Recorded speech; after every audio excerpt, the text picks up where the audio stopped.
Bon matin. Thank you for being here. Thanks for being here. Bon matin.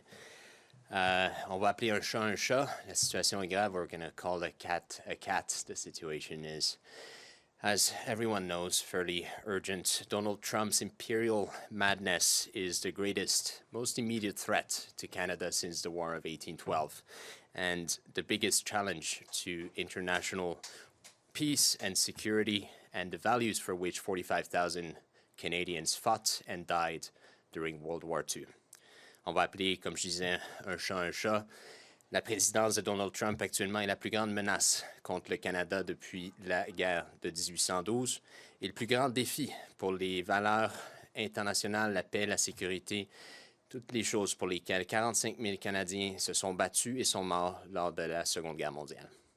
From playgrounds to shops, from offices to fishing piers, Canadians are afraid. They fear what may come next. The 2/3 of us live within 100 kilometers of the U.S. border. Our economies are deeply integrated. And the madman is pushing his own country towards fascism. Fears abound. Des aires de jeu aux magasins, des bureaux jusqu'aux quais de pêche. Il y a des millions de Canadiens de tous les âges qui redoutent l'avenir.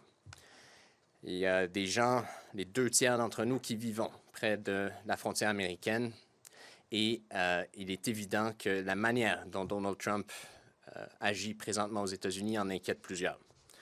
But as someone who spent 15 years working in conflict areas from Ukraine to Somalia, from Afghanistan to Sudan, as someone who was kicked out of 3 different dictatorships for reporting on human rights, there is one thing I want to tell all of us.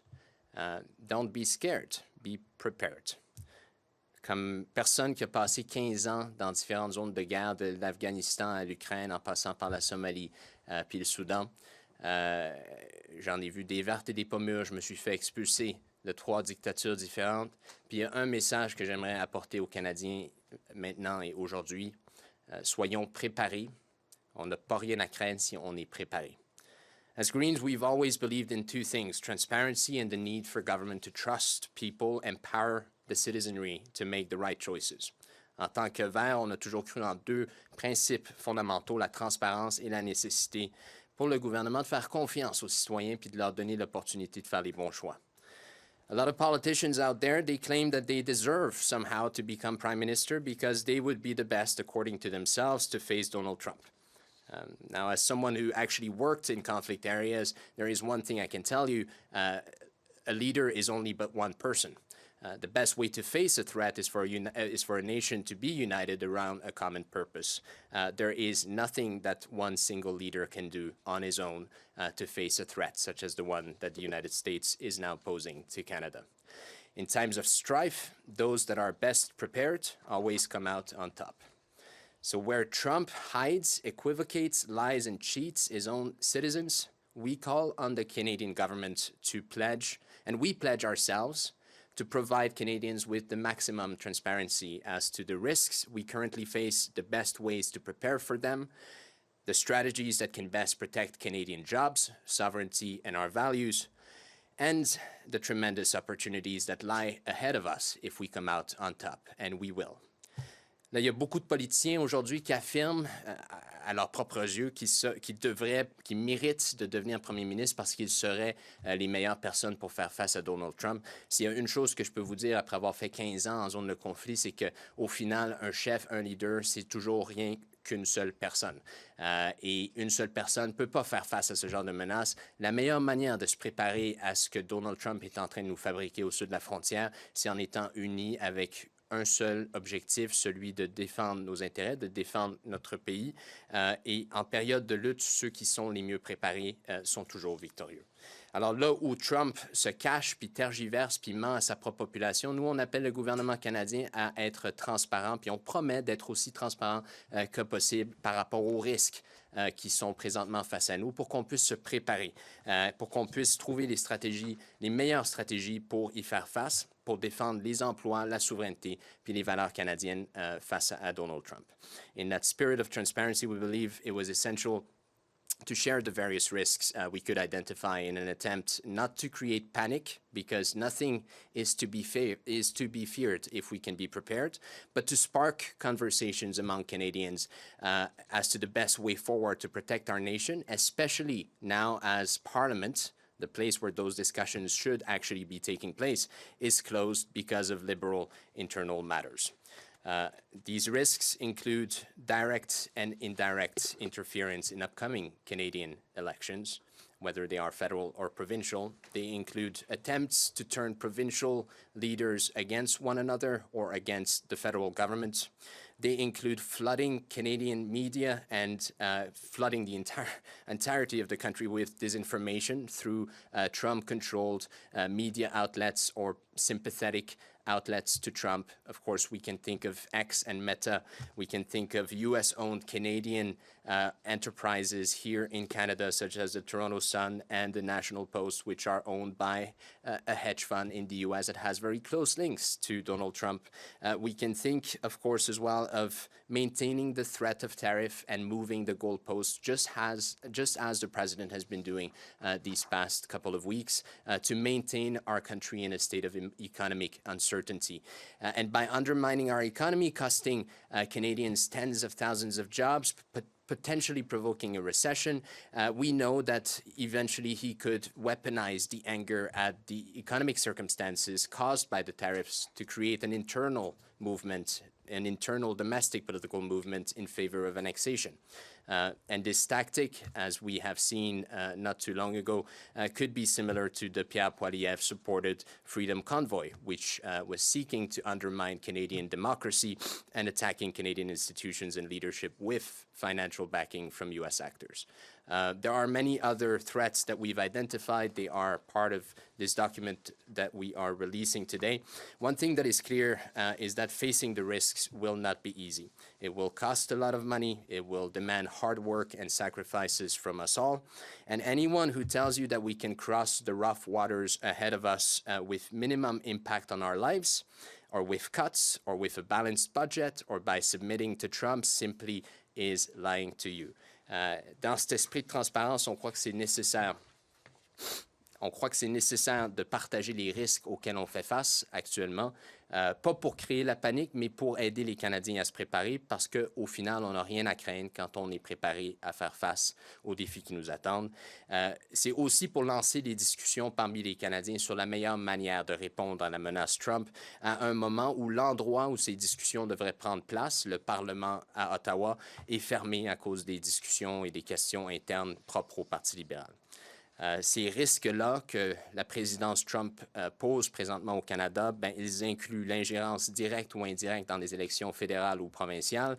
Ça inclut des tentatives de diviser les leaders provinciaux entre eux ou de les envoyer à Ottawa pour causer de la bisbille. Ça inclut évidemment le risque d'inonder le Canada avec de la désinformation, comme on le voit déjà avec les Russes et les Chinois, notamment en utilisant des alliés de Trump, que ce soit X ou Meta, malheureusement avec Zuckerberg qui, bien évidemment, travaille proche du président Trump, ou de se servir de médias canadiens qui sont contrôlés par des intérêts américains. Il y a évidemment le maintien de la menace des tarifs, puis toujours bouger la date sans trop savoir, comme le président le fait actuellement, pour maintenir notre économie dans un état d'incertitude. Et ça, avec le risque de créer, évidemment, des pertes d'emplois, une possible récession qui pourrait mener, évidemment, à un certain moment, à la création interne au Canada avec soutien américain d'un mouvement pro-annexation. Un risque qui est non négligeable, quelque chose qui pourrait ressembler d'ailleurs au convoi de la liberté qui avait été supporté par Pierre Poilievre et backé par des intérêts financiers américains. Il y a plusieurs autres risques qui sont qu'on a pu identifier, qui sont présents dans ce document, Protéger le Canada, Protecting Canada. These are risks that we were able to identify. C'est certain que de faire face à ces risques-là, ça va coûter beaucoup d'argent, ça va demander des sacrifices, ça va demander beaucoup de travail de la part de tout le monde. Alors, n'importe qui va arriver et qui va vous dire qu'on peut traverser les eaux difficiles qui s'en viennent en faisant peu de sacrifices, en ayant un budget balancé ou en faisant des coupures dans le budget fédéral, est en train de vous mentir. c'est un défi monumental qui nous attend, puis c'est temps qu'on s'y prépare. Trump is after what is most precious to us. He's after our country, our resources, our home and native land. He will not stop because we sweet talk him into it, and he will not stop because we use harsh words against his. He will stop if we manage to build the strong internal resilience to face his threats and find the allies that will help back us. And there are allies to be found. We are not alone. It's clear that this threat is not something that Mrs. Freeland or Mr. Carney or Mr. Singh or Elon Musk's favorite politician, Pierre Poilievre, when he's not courting German neo-Nazis, it's clear that these individuals cannot face this threat alone. That's something that only Canadians, all of us, if we come together, united in purpose and in alliance with our friends, with the right information about the risks coming from our government and full transparency as to what this strategy actually is, then we can face Mr. Trump. Ce qui est clair, c'est que Trump, il veut ce qui est le plus précieux pour nous, notre terre, nos ressources, notre pays. Il ne va pas s'arrêter parce qu'on lui parle gentiment ou parce qu'on est agressif avec lui. Il va s'arrêter si on bâtit la résilience interne, domestique au Canada, au sein de notre économie, et qu'on est capable de rester unis et assurément fort face à sa menace. C'est certain que ce n'est pas quelque chose que Mme Freeland, M. Carney, Mr. Singh ou le politicien préféré d'Elon Musk, Pierre Poilievre, évidemment quand il n'est pas en train de courtiser des néo-nazis allemands, c'est certain que ces individus-là, par eux-mêmes, ne seront pas capables de faire face à la menace Trump tout seul. Ça va demander à ce que tous les Canadiens s'allient entre eux, puis qu'on y fasse face avec la bonne information, puis ce serait bien d'avoir un plan de la part du gouvernement, quelque chose qu'on n'a pas vu encore. In our plan, we present 38 different measures that we believe should be taken today by the Government of Canada to help Canadians protect themselves tomorrow against all forms of U.S. encroachment on our sovereignty. But first, we need to rally our international allies. We need to have stronger diplomatic links with the EU, UK, Japan, Australia, South Korea, and others. We need to shore up our defenses at home. We need to enhance border security. We need to invest in our military capacities. We need to invest in the production and protection of strategic resources. And we also need to protect our economy, and this means supporting Canadian businesses, not US-backed businesses such as the oil and gas industry, for example, which is largely owned 70% by foreign investors. So Canadian money right now needs to benefit Canadian small and medium businesses and Canadian workers, not the richest among us. We also need to stand firm on principles. Canada must continue to endorse international law, human rights, and stand with those that are in the need of protection, those who fight with freedom and justice. That includes, of course, the people of Ukraine. It also includes holding the Trump administration accountable for its actions on the world stage. And finally, we have to ensure that Canadians are prepared for what's coming, and that means having a public awareness campaign, investing in national security infrastructure, and ensuring that citizens are informed and ready to act if necessary. Dans notre plan, on présente 38 différentes mesures qu'on estime qui peuvent être prises par le gouvernement fédéral aujourd'hui pour aider les Canadiens à faire face à la menace demain. Il faut qu'on rallie nos alliés internationaux. Il faut qu'on construise un front diplomatique économique solide avec le Royaume-Uni, l'Union européenne, l'Australie, le Japon, la Corée du Sud et plein d'autres alliés, démocraties à travers le monde qui sont aussi sous la menace de Trump. Ensuite, il est évident qu'on doit renforcer nos défenses à la maison. Il faut qu'on améliore la sécurité de nos frontières pour s'assurer que le Canada est prêt à se défendre contre toute forme d'agression. On doit aussi protéger notre économie et ce faisant, il est essentiel qu'on appuie les entreprises canadiennes, petites et moyennes, comme les travailleurs canadiens, plutôt que d'encourager la même gang de millionnaires et de milliardaires qui habituellement reçoivent les subsides fédéraux, comme on l'a vu lors de la COVID. Quatrièmement, on doit rester ferme sur nos principes. C'est essentiel que le Canada continue à appuyer ceux qui sont dans le besoin et qui se battent pour la justice et le droit international. Ça inclut de soutenir évidemment le peuple ukrainien puis de tenir Trump responsable de ses actions sur la scène internationale. Puis au final, il faut s'assurer que les Canadiens soient préparés. Ça veut dire communiquer avec les Canadiens, investir dans l'infrastructure de sécurité et garantir que les citoyens, justement, sont prêts à agir si nécessaire. we faced adversity before. We've done so from the Battle of Vimy Ridge to the halls of the United Nations. Time and time again, we have defended our land and what is right, and we will do so again. We have faced fascism before. We defeated it then, and we will defeat it again. On a déjà affronté l'adversité dans le passé, que ce soit à la bataille de la crête de Vimy, aux salles des Nations Unies. Les Canadiens ont prouvé over and over qu'on défend et qu'on va défendre ce qui est juste, ce qui est moral, ce qui est bon pour le Canada et ce qui nous appartient. On va continuer à le faire. On a vaincu le fascisme par le passé et on va le faire encore si nécessaire. Merci. Thank you. Questions? Earlier on, you spoke about your experience in conflict zones, but a lot of the measures that you have brought up are not so much a physical manifestation. But do you, in your view, does Canada face a threat of a physical nature from the United States? Yes. Yeah, it is. I think Canadians need to be prepared for all possible courses of action when it comes to our relationship with the United States. The President Trump has made it very clear that he wants to annex Canada. And right now he's using economic force to do so. We'll see how long that lasts. Of course, we need to do everything we can in the meantime to create the deterrence needed to have him back off. And part of the way to do that is to create the strong alliances with our European partners, Australia, New Zealand, the UK, Scandinavia, and others to create some sort of an economic NATO of sorts. If you touch us with tariffs, all of us will touch you with tariffs. And that is something that that's the kind of leadership that I wish I could see from the Liberal government right now, but we're not quite there yet. The first stop for Mr. Trudeau when Trump began to discuss the possibility of tariffs back in December was not to go to Mexico, it was to go to Mar-a-Lago. And I think that was a significant mistake. We need to bank on our allies. We have allies in South America, in Europe, in Asia, and the Pacific, and we're all facing the same threat.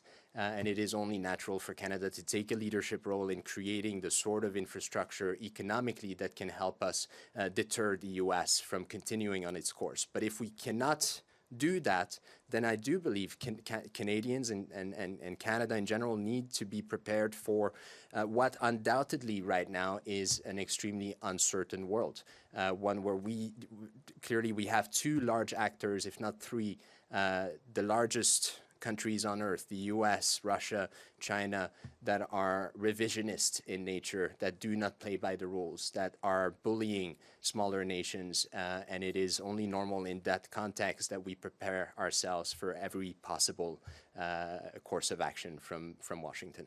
Earlier, you were listing out the reasons why Mr. Trump would want to annex Canada. You talked about he's after our countries, after our resources. A couple weeks ago, the Prime Minister on the microphone had mentioned critical minerals specifically as a target of Mr. Trump. Canada has a joint action plan with the United States that signed under the Biden administration in 2020 on critical minerals. What should Canada do with that agreement? I think Canada would be well advised right now to revise every single agreements it has with the U.S. One of them, by the way, is the F-35 agreement. We have $80 billion of Canadian taxpayers' money that will go to Lockheed Martin, a U.S. business. And having spent quite a bit of time in Scandinavia recently, I do know that the Danes who acquired the F-35 as well were worried about their ability to fly those planes to defend Greenland should the U.S. move forward with its threat to militarily annex what is Danish territory. And so I do think, the U.S. is not playing by any set of rules right now. I think the priority for us as Canadians and the priority for our government should be to protect Canadian interests first. And if that means that we need to withdraw from certain agreements in a context where the U.S. actively right now as well is not sharing information with us. They have taken an extremely offensive and aggressive posture towards Canada. They've forbidden some of their scientists from sharing critical information that could be life-saving for Canadians when it comes to extreme weather events, for example, or pollution in our waters, they forbade their own scientists from sharing that information with Canada. And in that context, I believe Canadians need to look after Canada first right now, and certainly ensure that every single public dollar is spent or invested in Canadian businesses or in supporting or strengthening the Canadian economy for Canadians, not U.S. Interests or U.S.-backed businesses that operate here. Before having the press conference today, did you send that 38-point plan to the government, and have you received a response on it? We have not sent it yet, no. There's questions on that. I'll just ask one more. Obviously, I'm sure you caught the debates of the last 2 nights. I just want to get your impressions on what you heard both in the French and the English debate. Again, I think when it comes to the future, we need a united Canada as much as possible. So, as I said, I don't think Mrs. Freeland or Mr. Carney or Mrs. Gould or Mr. Bayliss on their own, nor Mr. Poilievre on his own, will be able to take us through the waters ahead. I think this moment in Canadian history really calls on all of us in politics and Canadians to prioritize the interests of the country in the face of what is, and the Germans are recognizing it, the Europeans are clear about it, what is the gravest challenge in history, in recent history, to Canada and Europe.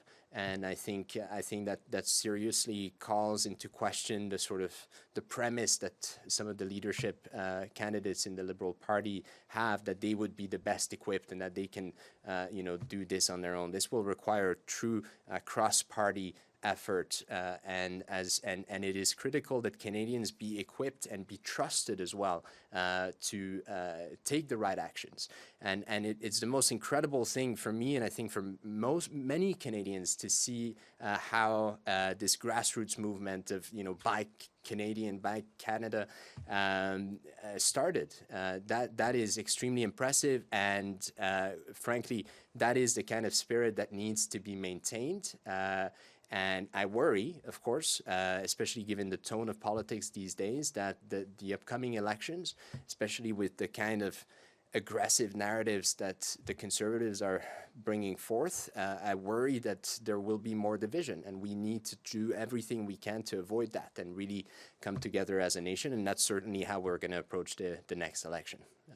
Just absolute last one, but if an election is called in short order following the Liberal leadership contest, do the Green Party, do you have candidates lined up in every riding ready to go? We have 130 some candidates right now, and a few more that are undergoing vetting at the moment. And of course, we're hoping to have a full slate as much as possible. But we're going to be present throughout the country. That's for sure. Yeah. Thank you. Yeah. Thanks.